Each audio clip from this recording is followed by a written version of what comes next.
آئیے ہم اپنے اس ویڈیو میں آج بات کرتے ہیں ڈرامے کی صنفی خصوصیات کیا ہیں۔ دیگر اصناف نظم و نثر کے مقابلے میں ڈرامے کو کئی امتیازات حاصل ہیں، جن میں سے ایک تو یہ ہے کہ فکشن کی دوسری اصناف کی طرح ڈرامہ بیانیہ نہیں ہوتا۔ بیانیہ میں کوئی قصہ بیان کیا جاتا ہے یا قاری کے مطالعے کے لیے تحریر کیا جاتا ہے۔ ڈرامہ نہ بیان کرنے کے لیے لکھا جاتا ہے اور نہ قارئین کے مطالعے کے لیے پیش کیا جاتا ہے، بلکہ عملی طور پر کر کے دکھانے کے لیے تخلیق کیا جاتا ہے۔ عمل یا ایکشن اس کا بنیادی لازمہ ہے۔ اسٹیج سے ڈرامے کا براہ راست تعلق ہوتا ہے۔ اسٹیج کے بغیر ڈرامے کا تصور محال ہے۔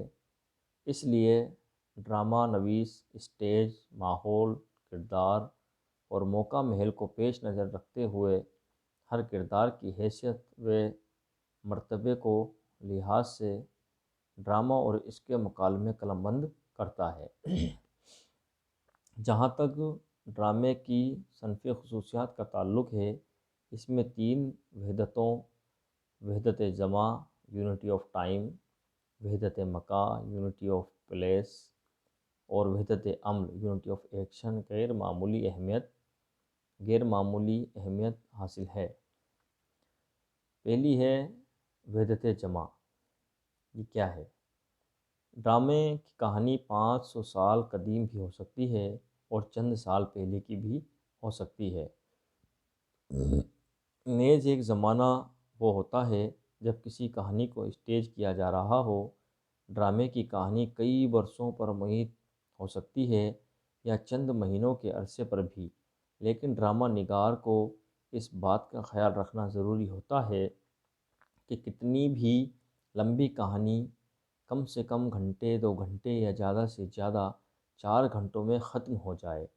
کوئی کہانی چاہے کتنی ہی لمبی ہو، چاہے اس کا زمانہ کتنے ہی طویل عرصے پر پھیلا ہوا ہو، لیکن کہانی ایک معین وقت میں ختم ہو جانی چاہیے۔ اس لیے ڈرامہ نگار کو کسی ڈرامے کو اسٹیج کرتے ہوئے یا اسے تحریر کرتے وقت تماشائیوں اور دیکھنے والوں کے وقت کا بھی لحاظ رکھنا ضروری ہے۔ ناظرین اسٹیج کے سامنے یا تھیٹر میں 3-4 گھنٹوں سے زیادہ نہیں بیٹھ سکتے۔ ڈرامہ اگر 2-2.5 گھنٹے میں ختم ہو جائے، لیکن اس میں اعلیٰ درجے کی کہانی، بہترین مکالمے یا کردار نگاری کا کمال دکھایا گیا ہو، تو ناظرین اور سامعین اس کی داد دیے بغیر نہیں رہ سکتے۔ اس کے برعکس ڈرامے کے تمام اجزاء پر بہت محنت کی گئی ہو اور ڈرامہ کہانی کے اعتبار سے، کردار نگاری کے لحاظ سے، مکالمہ نگاری کے عمل اور ایکشن یا پلاٹ کے اعتبار سے، ماحول کی پیشکش کے اعتبار سے ہر طرح سے کامیاب ہو، لیکن اگر وہ متعین وقت میں ختم نہیں ہو پاتا تو ڈرامہ نگار کے علاوہ اس کے ہر کردار کی محنت ضائع ہو جاتی ہے۔ یعنی ایک ٹائم فکس ہوتا ہے، 2-3 گھنٹے کا ایک ڈرامہ، جس طریقے سے ہماری فلمیں ہوتی ہیں وہ بھی ڈرامے کا ہی ایک پارٹ ہیں، تو اس طریقے سے 2 یا 3 گھنٹے تک ہی قارئین دل سے کسی چیز کو دیکھ اور سن سکتا ہے۔ تو اس بات کا خیال، یہ ایک طریقے سے ڈرامے کی خصوصیات ہے کہ وحدت جمع، یعنی بڑی سے بڑی چیز کو بہت کم وقت میں ظاہر اس انداز سے پیش کیا جائے کہ لوگوں کے سمجھ میں آ جائے۔ دوسرا ہے وحدت مکان۔ وحدت مکان سے مراد ہے کہ ڈرامہ صرف ایک ہی مقام، ایک ہی شہر یا ایک ہی گاؤں میں انجام پائے۔ دوسرے الفاظ میں ڈرامے کی پوری روایداد مختلف مقامات سے متعلق نہ ہو، بالفاظ دیگر عمل کا مقام قارئین قیاس فاصلوں کا اندر ہو۔ یعنی کوئی بھی ڈرامہ ہے، اس کی پوری جو کہانی ہے وہ کسی ایک ہی پیلیس یعنی وہ جگہ کے ارد گرد گھومتی ہو۔ تیسرا ہے وحدت عمل۔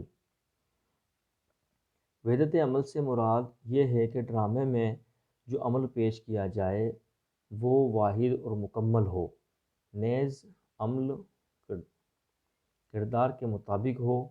اگر المیہ کو ابھارنے کے لیے ہو تو کردار کا عمل بھی اس کے آئینہ داری کرے۔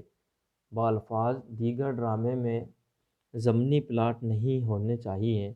اس طرح کوئی ڈرامہ المیہ ہے تو اسے المیہ ہی ہونا چاہیے، اگر تربیہ ہے تو انجام تک تربیہ ہی ہونا چاہیے، المیہ اور تربیہ کو ملانا نہیں چاہیے۔ یعنی ڈرامہ جس نوعیت سے چل رہا ہے المیہ ہے، اگر ٹریجڈی ہے یا کامیڈی ہے، ٹریجڈی کامیڈی ہے، تو جس انداز کا ڈرامہ ہے وہ شروع سے آخر تک اسی انداز میں رہنا چاہیے۔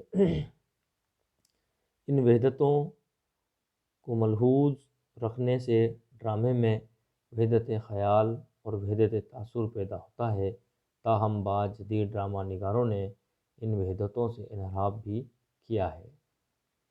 اب ہم دیکھیں گے کہ ڈرامے کی قسمیں کون کون سی ہوتی ہیں۔